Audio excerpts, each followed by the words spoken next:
Nih, nih. Lanjut ya.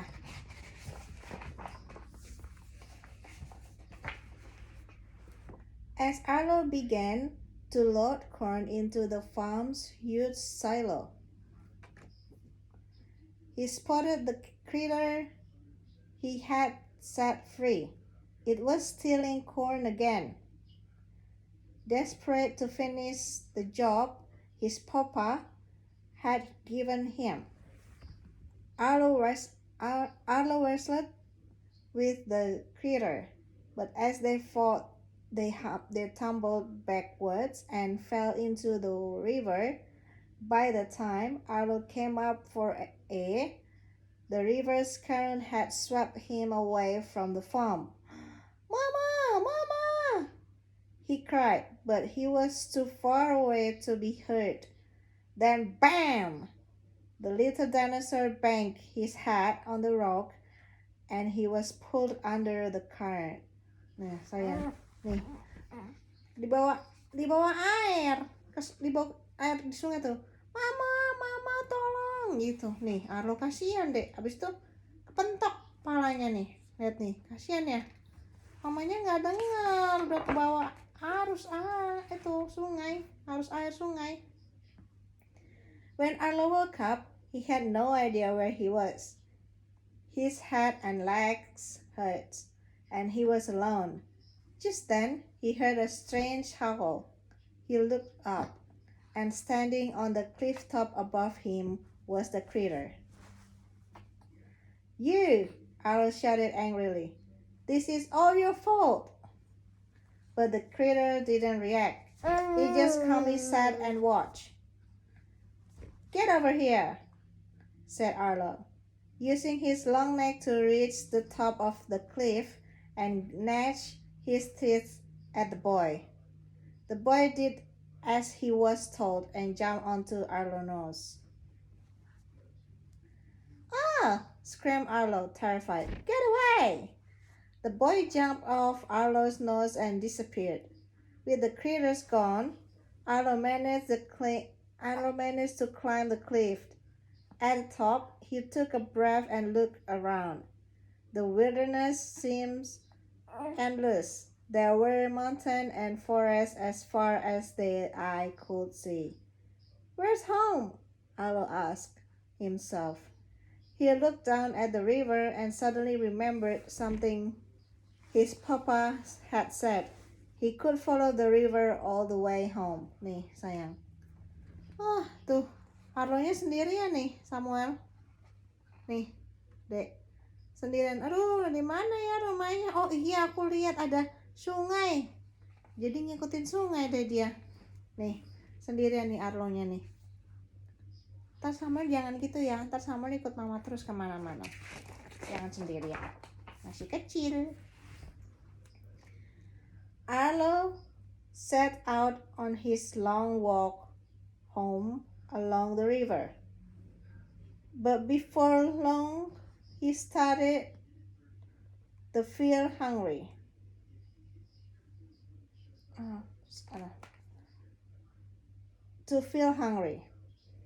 He balanced himself on a large rock and tried to reach some juicy berries high up in a tree.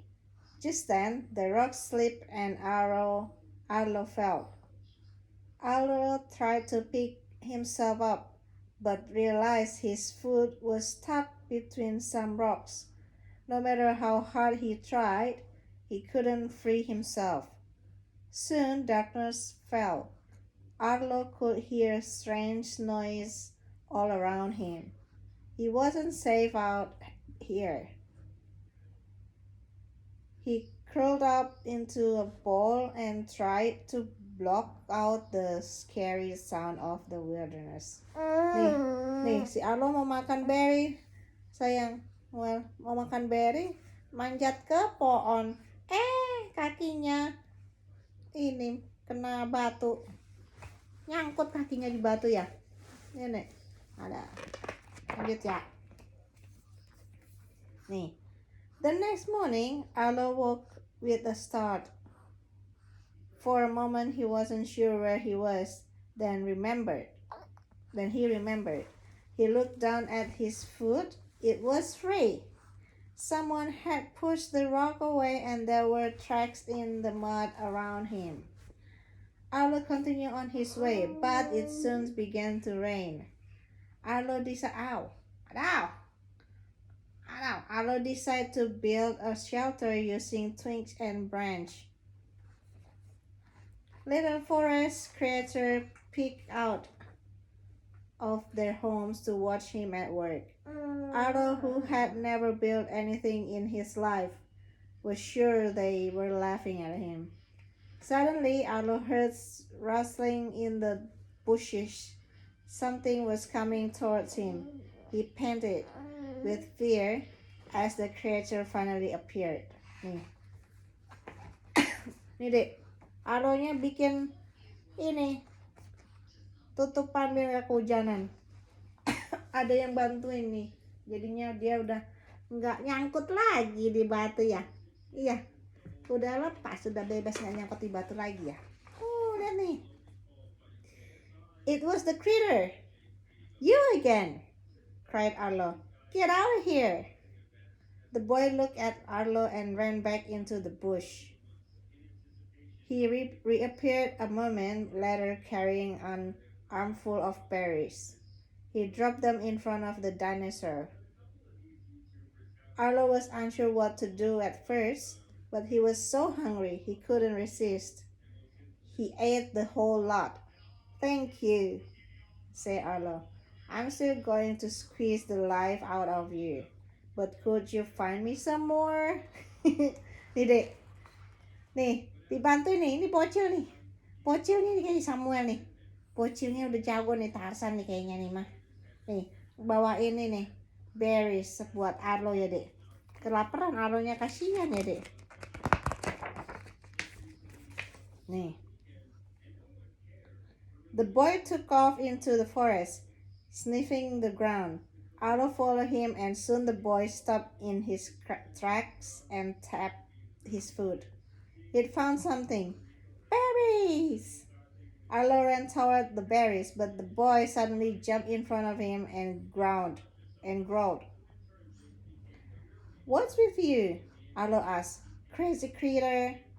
Arlo broke off a branch of berries to eat, and huge snake fell onto his face. Ah! Arlo screamed,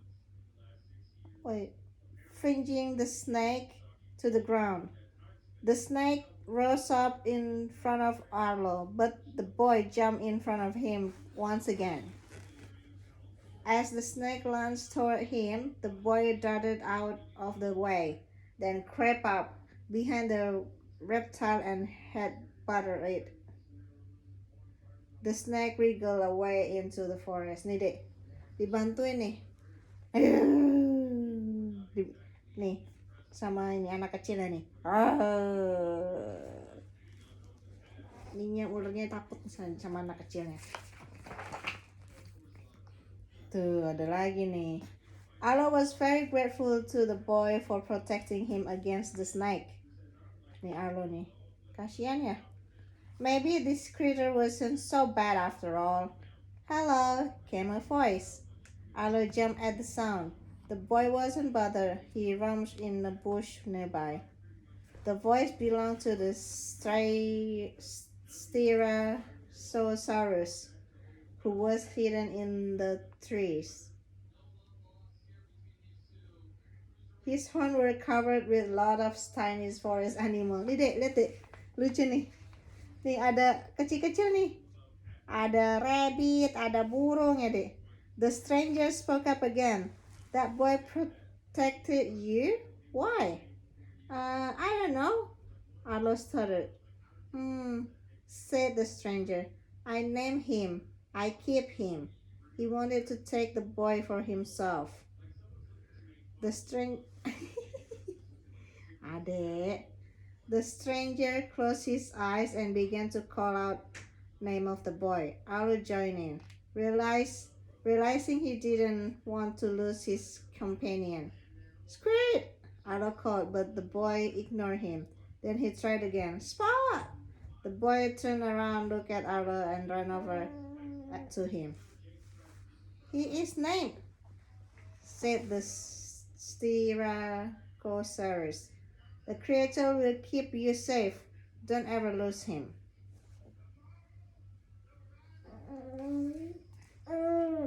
Ah. Nih. Udah? Oke.